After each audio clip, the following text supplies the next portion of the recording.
My husband's first love had a depressive episode and jumped off a building. In a fit of rage, he dragged me, 8 months pregnant, to an abandoned amusement park and strapped me to a drop tower ride. His men stood by, their faces blank as they bound my wrists and ankles to the cold metal seat. If you hadn't provoked Sienna, would she have had a breakdown and jumped? Terrified of heights, I clutched at the restraints, my swollen belly making it hard to breathe.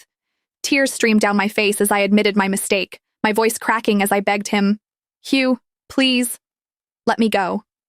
I promised, I swore, I'd never appear in front of Sienna again. But my husband only looked at me with chilling indifference. "Ava, for the sake of the child, I won't divorce you." His voice was calm, almost gentle, but it only made the next words colder. "But the pain you've caused Sienna, I want you to pay it back 100, no, 1,000 times over." Hugh ordered the ride to be set to run nonstop for an hour, then turned and walked away without a backward glance.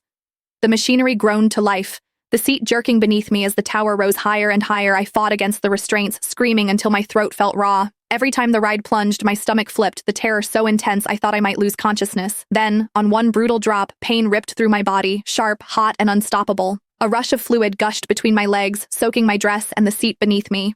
The next day, Hugh finally remembered that I was still there. "Ava, Sienna is fine now," he said, his voice devoid of concern. "As long as you apologize to her, I'll let you down." What he didn't know, what none of them knew, was that the platform had already been drenched in blood for hours. My baby had been torn from my body somewhere between the sky and the earth, reduced to nothing but mangled flesh and silence. Dr. Jason called this morning. That woman is avoiding her prenatal checkups. What trick is she playing to get my attention this time? Hugh frowned, a trace of disgust flashing through his dark eyes. Beside him, Mason, the family butler, turned pale, his voice trembling as he spoke. "Sir, Madam still hasn't been taken down, and she's terribly afraid of heights. She won't even step onto the second-floor balcony. Now that she's in her late pregnancy, could something have happened?" Hugh's expression froze for a split second, before he frowned again, doubt flickering across his face. "Really? Ava's afraid of heights?" Before Mason could finish confirming, Hugh waved a dismissive hand. "It's just a drop tower. It's not like she's actually jumping off a building. Let her be scared.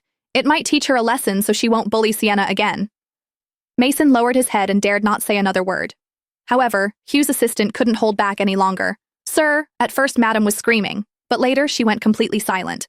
"And she's carrying your child, your own flesh and blood. Shouldn't you at least check on her?"